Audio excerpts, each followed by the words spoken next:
అందరికీ నమస్కారాలు. ఇప్పుడే నేను కానీ మా మిస్సెస్ కానీ ఇద్దరం కూడా ఓటేసి వచ్చాం. నేను చాలా ఎలక్షన్లు చూశాను, ప్రత్యక్షంగా నేను కూడా ఓటేశాను. ఈరోజు చాలా పెద్ద ఎత్తున వచ్చారు.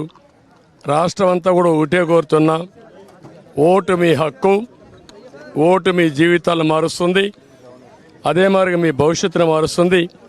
మీ పిల్లలే కాకుండా మీ భావితరాల పిల్లలకు కూడా పునాదులు ఇస్తుంది. దయచేసి బాధ్యతగా ప్రతి ఒక్కరూ రావాలి, ఓటు వేసుకోవాలి, ఓటు వేయాలి.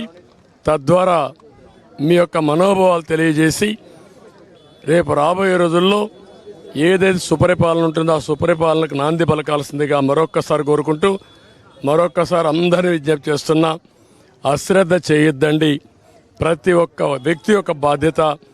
ఎక్కడో అమెరికా నుంచి, హైదరాబాద్ నుంచి, లేకుంటే బాంబే నుంచి, వివిధ నగరాల నుంచి, బెంగళూరు నుంచి, చెన్నై నుంచి, అనేక నగరాల నుంచి వాళ్లే డబ్బులు ఖర్చు పెట్టుకుని అభ్యర్థులు తెలియకపోయినా ఒక పార్టీ విధానాలతో వాళ్ళు ముందుకు వచ్చే పరిస్థితికి వచ్చారు. కొంతమంది అయితే పేదవాళ్ళు, కూరగాయలు వ్యాపారం చేసుకునే వాళ్ళు, ఇక్కడ లేకుండా ఎక్కడో ఉంటే సొంత ఖర్చులు పెట్టుకొని, క్యారియర్ పెట్టుకొని నేరుగా వచ్చి వాళ్ళ గ్రామంలో ఓటేసుకునే పరిస్థితికి వచ్చారు.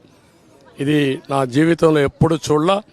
ఇది నిజమైన ప్రజాస్వామ్యం, ప్రజాస్వామ్య స్ఫూర్తికి ఇది నిదర్శనం. అందరినీ మరొక్కసారి అప్పీల్ చేస్తున్నా, ప్రతి ఒక్కరూ రండి, మీ ఓటు హక్కును ఉపయోగించుకోండి. ఏ వ్యక్తి కూడా నేను చూశాను, వికలాంగులు, వృద్ధులు, నడవలేని వాళ్ళు వీల్ చైర్లో వచ్చి ఇది నా బాధ్యత, నేను ఓటేస్తానని చెప్పినప్పుడు నాకు చాలా ఆనందం కలిగింది. ఒళ్ళంతా పులకరించే పరిస్థితి వచ్చింది. ఇది వినూత్నమైన అనుభవం. అందరికీ మరొక్కసారి అభినందనలు. నేను 43వ ఓటు వేసాను. అంటే నేను వేసే కొంది 43 మంది వేశారు ఒక బూత్లో. అంటే 10% ఓట్లు వేసేసారు ఇప్పటికే. నేను పోయే కొందికి క్యూలో అయితే చాలామంది ఉన్నారు. అంటే ఊరు కదిలొస్తున్నారు. ఏదైతే ఓట్ల పండగ అనుకున్నామో ఆ ఓట్ల పండగ కనపడుస్తూ ఉంది.